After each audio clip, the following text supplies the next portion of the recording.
বিয়ের পর নতুন বউ নিয়ে শ্বশুর বাড়িতে অষ্টমঙ্গলা করতে গিয়েছিল জামাই, কিন্তু সেখানেই ছন্দপতন।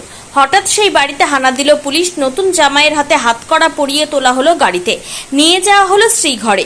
ততক্ষণে গোটা ঘটনা জানা হয়ে গিয়েছে নববধূর পরিবারের সদস্যদের। জামাই ধর্ষণের আসামি, তার বিরুদ্ধে গত 23শে জুলাই এক মহিলা মালদা থানায় ধর্ষণের লিখিত অভিযোগ দায়ের করেছেন। গোটা ঘটনা জানতে পেরেই বেঁকে বসেছে নতুন বউয়ের পরিবারবর্গ। নববধূ স্বামীর ঘরে ফিরে যাবেন কিনা তার রহস্যের দানা বেঁধেছে। গোটা ঘটনা নিয়ে বুধবার আলোড়ন ছড়ায় পুরাতন মালদা পৌরসভার মঙ্গলবাড়ি এলাকায়।